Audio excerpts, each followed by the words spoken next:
On vous a menti. On est de retour pour un épisode spécial. On va parler de l'Odyssée qu'on a tous été voir au cinéma.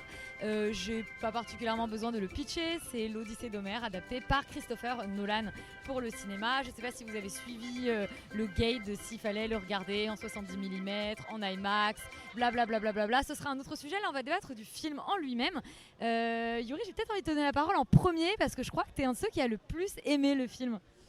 Allez, c'est parti. Non, alors tu disais qu'on allait revenir sur le truc d'IMAX et de format et tout. Je pense qu'il faut en parler en avant-propos parce que c'est. Eh bien, vas-y. En fait, c'est un peu difficile de distinguer le film du battage marketing insensé dont il fait, dont il profite, dont il fait l'objet, et notamment sur cette histoire de format.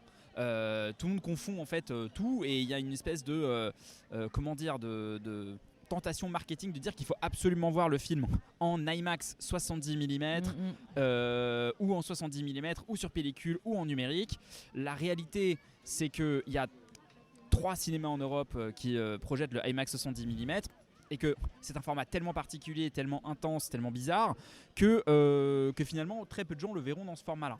La plupart des gens le verront dans un format comme nous on l'a vu à Paris, qui est une projection numérique, dans un format IMAX classique qui se rapproche de ce que vous avez en fait du rectangle que vous avez dans votre télévision et qui est en fait le format dans lequel le film sera exploité dans quasiment le monde entier et j'aimerais, c'est un premier point sur lequel je monologue mais qui je pense pas des moindres. Ça à part la taille de l'écran et globalement des bouts d'images que vous aurez en plus, ça ne change en réalité pas la nature du film. Le seul truc qui change, c'est la taille d'image qui est exceptionnellement grande et vous avez en fait des bouts de décor en plus parce qu'en réalité le film est cadré pour être exploité en format classique IMAX, tel que nous on l'a vu à Paris. Et du coup, il n'y a pas vraiment d'intérêt particulier, en tout cas à mon sens, sauf si vraiment vous êtes un ou une puriste de ouf et c'est respectable. Mais ne vous dites pas, tiens, je me fais niquer parce que je ne l'ai pas vu en IMAX 70 mm. C'est ça que je voulais dire, c'est peut-être Rita ce que tu allais dire aussi, c'est que effectivement les images complètement croppées où on voit rien qui circule sur les réseaux, c'est fake news. Oui. Non, ce qui est sûr, c'est que vous allez pouvoir voir le film. On perd un poil d'image sur la partie hors IMAX. Et je parle pas du 70 mm, ça effectivement c'est un truc de puriste. Et je trouve que c'est à la fois intéressant parce que ça a créé un engouement où les gens, de Pisciners en particulier, et One Battle Une bataille après l'autre de Thomas Anderson, il y a un peu les gens, tout le monde commence à parler de format d'image alors qu'avant sans comprendre comment il fonctionne en réalité. Exactement. Ouais. Mais je trouve qu'en un sens, je suis assez ambivalente parce qu'en un sens c'est trop bien parce que tout le monde se met à nerder là-dessus et du coup les gens ont envie de voir le film sur plusieurs formats différents et ça encourage le fait d'aller au cinéma. Dans un autre sens, c'est vachement excluant parce que ça donne l'impression aux 99% des gens qui vont voir le film dans un format qui n'est pas le format puriste que c'est pas la bonne manière de voir le film et j'aime pas l'événementialisation. Et de vendre des places plus chères aussi. Exactement. Un truc qui va avec. Bref, et tout ça pour dire quoi ? Pour dire que finalement l'IMAX 70 mm, en tout cas, tel qu'on a pu comparer le cadrage des images, bon, on a fait vraiment 3 minutes sur l'IMAX, mais parce que en fait ça fait tellement partie du discours autour du film. Nolan l'a tourné, ils ont construit une caméra spéciale, blablabla, donc bon. Et lui dans un truc où son argument marketing c'est de dire le cinéma a toujours dépassé les moyens de la télévision, il faut donner des nouvelles choses, etc. Sauf que personne ne peut voir cette nouvelle technologie si intéressante. Je précise parce que je me rends compte qu'il y a des gens qui prennent la parole, etc. Qu'on est 4, je suis avec Yuri, avec Rita et avec Valentin parce qu'il y a des voix, voilà, et puis plein de gens autour. Et donc vous avez entendu tout le monde. Vous avez entendu tout le monde, mais voilà, qu'on n'ait pas l'impression qu'il y a encore 10 personnes qui vont se rajouter dans cette conversation. Donc, tout ça pour dire que allez-y tranquille, vous allez voir le film comme il faut. Le cadrage il est fait pour que vous le voyez sur un écran de cinéma normal. Si vous le voyez en IMAX 70 mm, bravo à vous, c'est comme avoir plus de feuilles de salade dans son burger, mais globalement ça ne change pas le goût du burger. Voilà. Maintenant le film, mais t'en as pensé quoi ? En fait, moi le film, il y a plusieurs niveaux d'analyse. Le premier est mon expérience de spectateur, on va dire un peu pure et simple. J'ai passé un bon moment. J'ai passé 3 heures que j'ai pas vraiment vu s'écouler. Je me suis laissé prendre moi par cette épopée, par la narration, par en effet le rythme assez effréné que Nolan met en place et par on va dire les séquences d'action que je trouve dans l'ensemble plutôt réussies. Maintenant il y a un deuxième niveau d'analyse qui est comment ce film-là s'inscrit aussi dans la carrière de Nolan, et je le trouve en fait assez intéressant parce qu'il est assez paradoxal. Il est même assez imparfait, et vous allez sans doute revenir sur nombre des imperfections, mais je trouve que ce sont ces imperfections qui en font l'intérêt, parce que à ce niveau-là de budget, de blockbusterisation du truc, ça reste en fait 100% un film de Christopher Nolan. C'est-à-dire que c'est 100% un film qui respire ses obsessions, ses personnages. On a de nouveau un père absent qui va chercher la grandeur dans quelque chose comme on a dans Interstellar, comme on a dans Oppenheimer, comme on a dans Inception. On a de nouveau évidemment cette narration fragmentée dans le temps, donc on retrouve en fait les obsessions d'un auteur littéralement, ce qu'il travaille depuis, on va dire, je dirais Oppenheimer, qui est les conséquences individuelles à portée globale, et du coup je trouve que c'est pas un film qui manque de choix.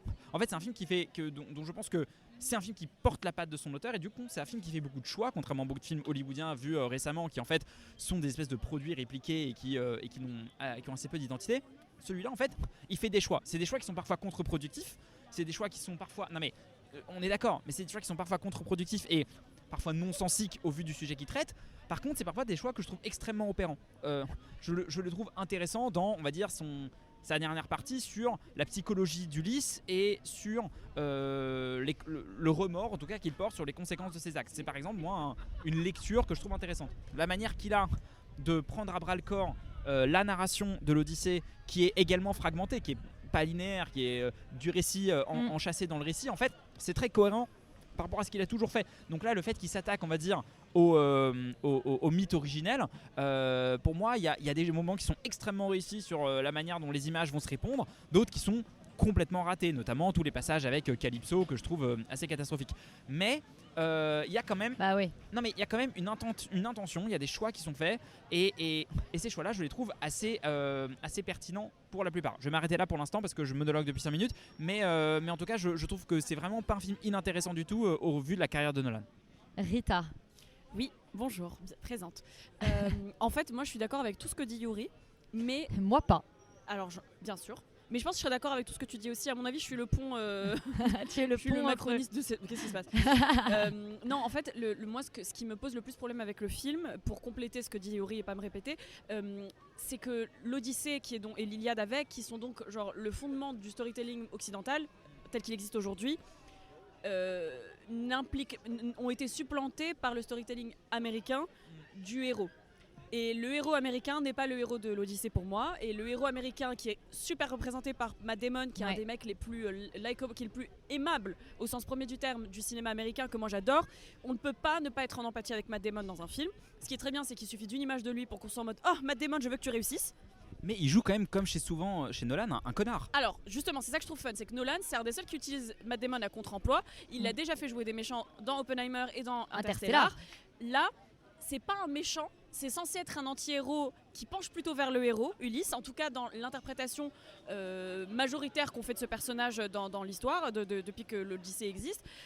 Et pour moi, là, il en fait presque trop quand même un héros américain de super-héros, notamment dans des séquences. Moi, une de mes séquences préférées du film, c'est la guerre de Troie et les deux... le cheval de Troie et les deux interprétations, la première et la seconde, quand on les raconte. Dans les deux fois, j'ai adoré.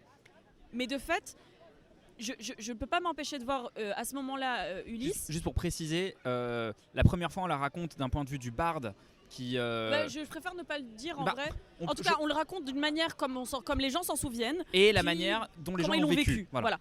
Et a fortiori encore plus dans la séquence où Ulysse, en fait, l'espèce de battle final, en fait, pour le dire bêtement, où il va retrouver les prétendants de sa femme. En tout cas, on peut pas spoiler un film comme ça, mais...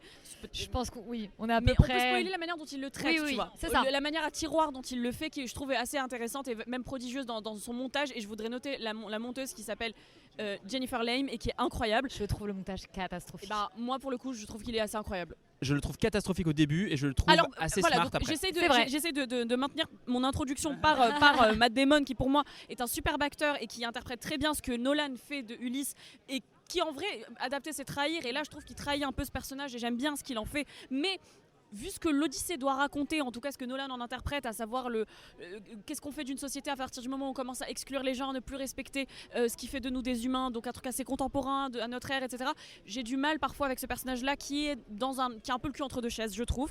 Maintenant, sur la structure du scénario qui est en plus il écrit seul, en tout cas il est crédité seul sur ce scénario où autrefois il écrivait avec son frère Jonathan Nolan et maintenant voilà, depuis quelques films là il est seul. Mieux, bon moi j'ai le même problème que souvent c'est les personnages féminins mais bref elles prennent pas trop de place donc c'est pas grave.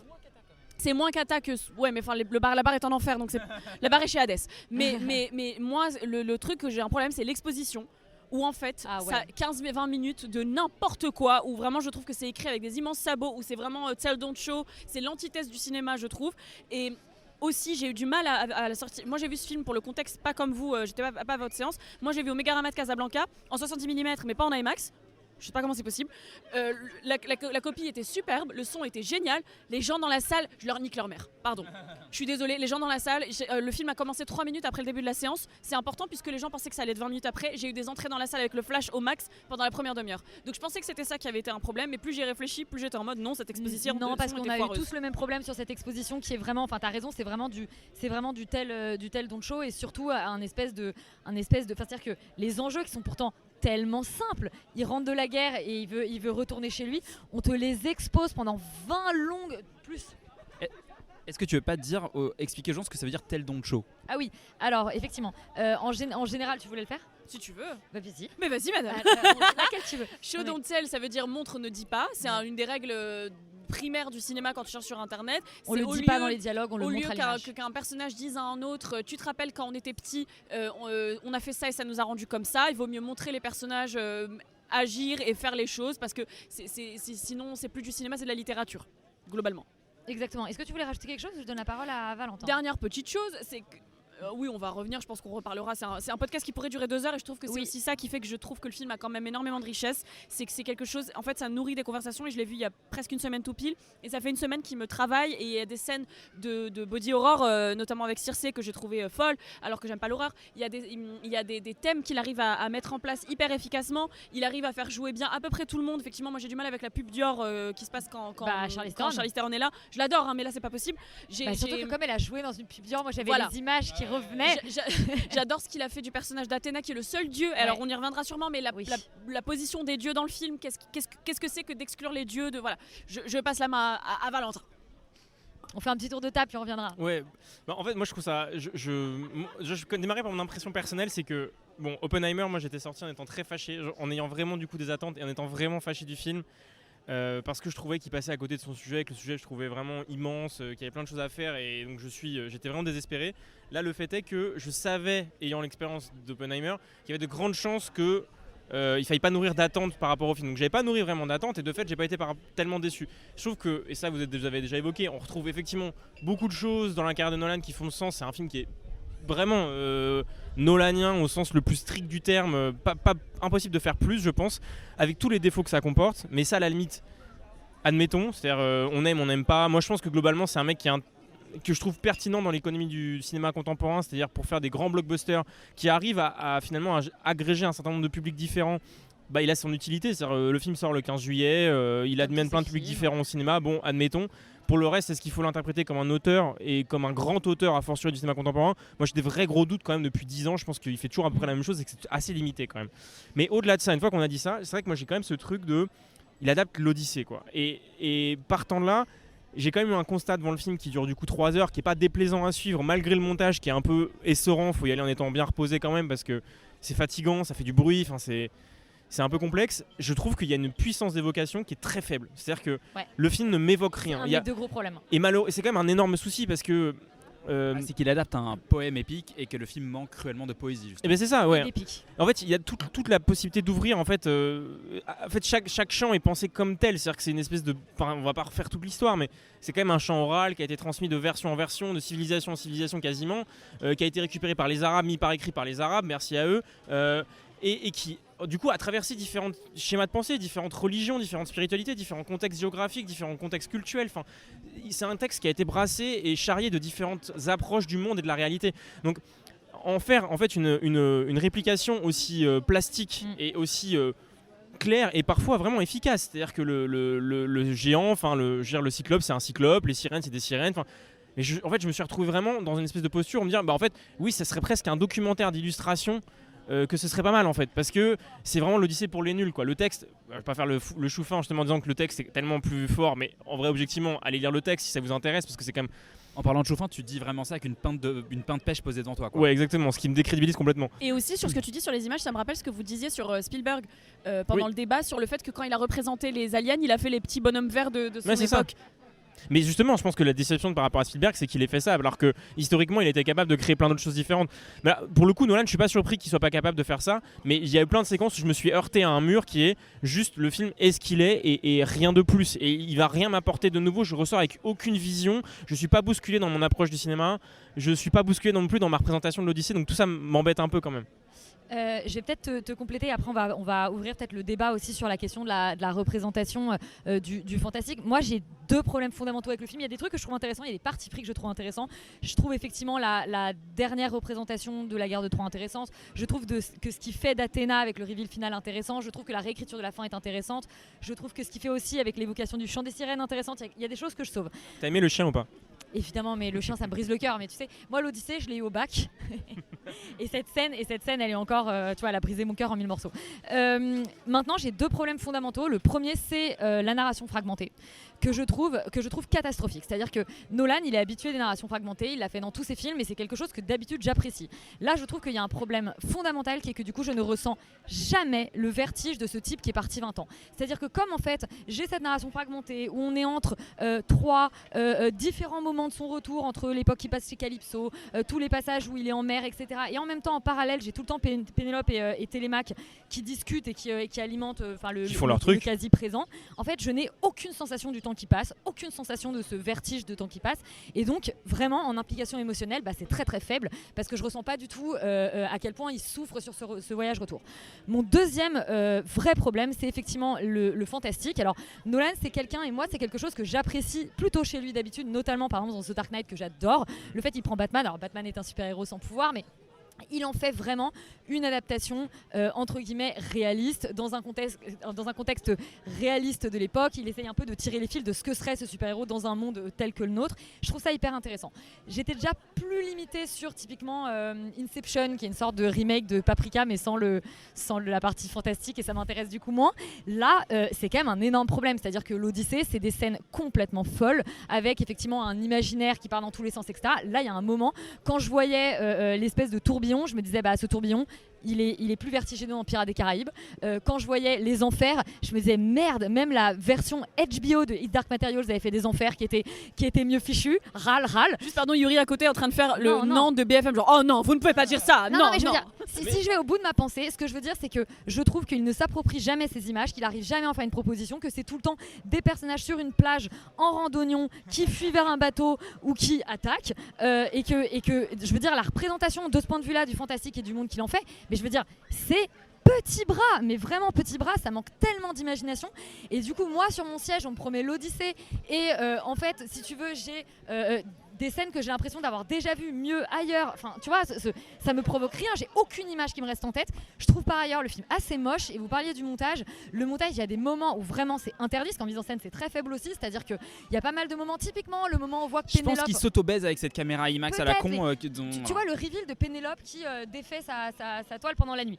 Bon, moi ça je veux le voir. Je veux pas avoir une scène avec Robert Pattinson qui joue du coup un des prétendants et qui lui dit je sais que tu fais ça pendant la nuit, et elle qui se retourne juste je me suis fait choper, et on est là en plan épaule avec eux deux qui discutent en chant contre chant.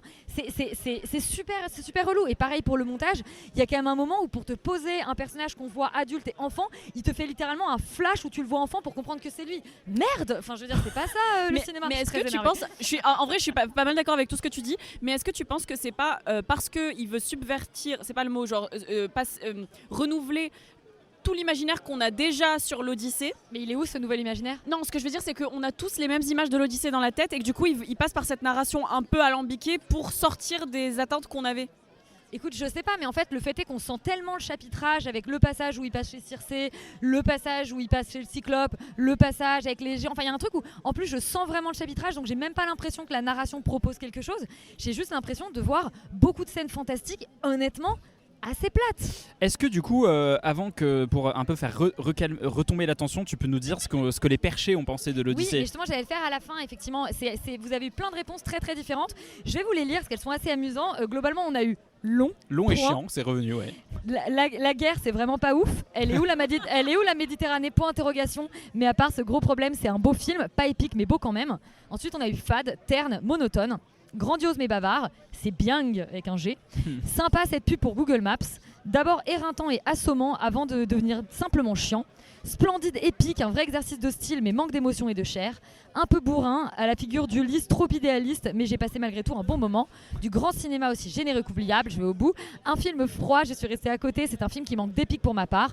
Fufu détournait bien mieux son cahier des charges vers l'épouvante sur Equalizer 3. Que Nono sur l'Odyssée, dommage, il a des bons phénomènes mais pas la maîtrise grammaticale. Et j'ai un autre message qui m'a assez intéressé de quelqu'un qui m'a dit: je crois avoir beaucoup aimé mais je n'en suis pas complètement sûre, il faudra que je le revoie. Est-ce que je peux compléter avec un commentaire que j'ai reçu sur un autre compte Instagram sur le cinéma que je tiens, qui est fou parce que les gens prennent trop mal, genre les Nolan Zoos prennent trop mal que les gens n'aiment pas le film, pour aller à contre-courant de ce que tu as. J'aime beaucoup des Nolan. Hein. Mais moi j'adore Nolan, mais le problème c'est que je suis pas une zouze de qui que ce soit et j'en ai marre j'ai quand même eu quelqu'un qui m'a dit ta propre zouze. C'est juste un film de cinéma. Si vous n'avez pas été porté par le film et que vous vous êtes posé des questions pendant le film, c'est que vous passez à côté. C'est un film cinématographique sur le cinéma, qui est un voyage. Cela a commencé pour le public le 28 décembre 1895 et le beau voyage continue grâce à Christopher Nolan et ses équipes et la pellicule argentique de chez Kodak. Je te reprends le micro parce que je suis choqué en fait. Bon, Yuri, toi qui as aimé le film et qui aime donc le cinéma. Oui, j'aime. Enfin, non, en fait, j'aime ni le film ni le cinéma. Je vais revenir sur ce que tu dis sur le fantastique parce que, en réalité, je trouve ça assez intéressant. Parce que je trouve ça assez cohérent. Enfin, je reviens à ce que je disais au début. C'est cohérent avec Nolan d'essayer sur les choix qu'il fait. C'est-à-dire que c'est quand même. Non mais c'est pauvre, dit Valentin. C'est cohérent, mais c'est pauvre. C'est-à-dire que on t'as la parle boîte des de effets Pandore que ça produit et des intentions qu'il y a derrière. T'as la boîte de Pandore sous les mains et t'en fais un petit herbier pour enfants. Enfin, il y a un truc qui est quand même moi, un je suis peu, pas tout à fait d'accord avec vous. C'est-à-dire que les sirènes, c'est des meufs à poil sur une île. C'est pas possible en fait. Tu peux pas faire ça. Je vais revenir. Peter Pan, ils l'ont fait. Bon, j'ai juste parlé 2 minutes. C'est beaucoup mieux en vrai. Laissez parler Yuri. Désolé. Et parce que moi, il y a des moments où en effet je trouve que ça marche pas du tout. Il y a des moments où sur moi je trouve que ça marche très bien. Moi, la scène des enfers, j'étais très angoissé. Genre, je trouve que c'est hyper efficace. Vous avez le droit de pas être d'accord, vous avez le droit de trouver ça moche. Moi je trouve la scène, je trouve la scène graphiquement très jolie. Je trouve qu'il s'en sort très bien avec le côté des mecs qui marchent à l'endroit à l'envers, avec ces formes-là. Je trouve la scène de Circé assez forte aussi. L'effet de manger en filmant les gens manger et en renversant l'image pour créer une espèce de malaise. Moi je trouve que c'est des effets. Qu'est-ce que tu penses de l'absence totale de sexualité et a fortiori de sensualité dans le film? Mais c'est fucking Nolan, il y en a jamais. Oui, mais c'est même un problème. Même quand il filme une scène de sexe dans Oppenheimer, elle lit le Mahabharata pour montrer que, enfin, je sais pas quoi. Mais du coup, le problème c'est que c'est un tout petit homme puritain qui s'attaque à un chef-d'œuvre de toute l'humanité et dans l'humanité parfois il y a du cul en fait. Je reviens en arrière parce qu'on parlait pas de cul, on parlait de fantastique, mais peut-être que pour toi le cul c'est fantastique. Parce que pour moi c'est hyper important dans ce film le fait qu'il n'y ait pas de cul parce que par exemple dans Ulysse, il trompe Pénélope. Et là, il trompe pas Pénélope. Mais Pénélope, il couche avec Circé dans l'Odyssée. Et là, il couche pas avec Circé. Bref, moi c'était pas important. Oui, moi c'est pas mon point en fait. C'est effectivement vraiment important. C'est à cause de l'Odyssée qu'il y a notamment à cause de l'Odyssée et de la Bible qu'il y a la maman et la putain. Et là, on en parle pas. Mais peut-être que pour vous le cul c'est fantastique, pour moi le fantastique c'est fantastique. Bon bref.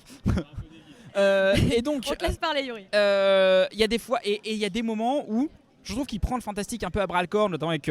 Le Cyclope, moi je trouve que le design du Cyclope est très cool, très badant. Le design est pas mal, mais la scène elle fait moins peur que l'attaque des Titans. Oui, mais moi je trouve que la scène marche plutôt bien. Je trouve que la scène des enfers marche plutôt bien. Je trouve que la scène de Circé marche plutôt bien. Moi, c'est des scènes que je trouve qui marchent plutôt bien. Je suis d'accord avec toi. Le tourbillon c'est ridicule, les sirènes c'est ridicule, mais en fait finalement. Ça participe du fait que le mec fait des choix qui parfois sont opérants et parfois ne marchent pas. Je trouve qu'il y a vraiment les deux dans le film en fait.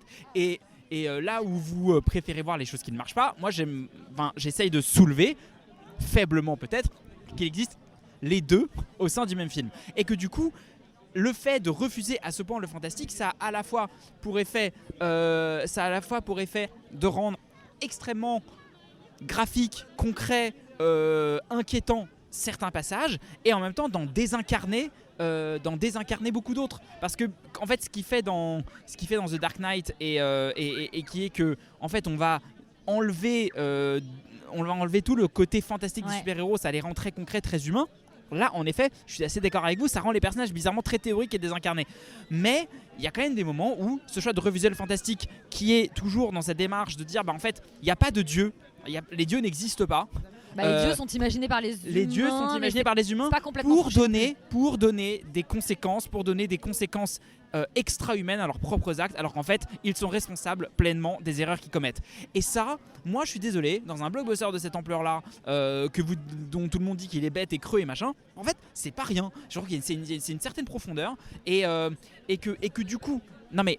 Tu fais la gueule. Mais moi j'ai dit quelque chose de très différent dans le fait que les dieux soient pas représentés. Mais je trouve que le fait d'exclure les dieux, d'exclure les dieux de ce récit, c'est un choix qui marche pas toujours. C'est un choix dans lequel il se prend les pieds dans le tapis. On est bien d'accord.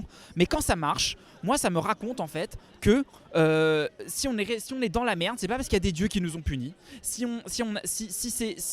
concrètement il y a des guerres dans le monde, c'est pas parce qu'il y a des dieux qui les ont décidés. C'est parce que quelque part des gens à un moment ont décidé de transgresser des règles communément établies. Et ça en fait, moi ça me parle et je trouve que le film le fait de manière assez judicieuse, assez maligne, peut-être bourrine, mais en tout cas ça raconte ça quand même et ça existe dans le film et ça vient du choix de refuser le fantastique. Voilà. Non mais là où je te rejoins, c'est qu'effectivement c'est pour ça que je trouve, parce que je parlais du début qui est vraiment infernal, pour moi le premier tiers est vraiment infernal, je rentre en fait pas mal dans le film dans le dernier tiers, et justement parce que le dernier tiers effectivement adresse ça.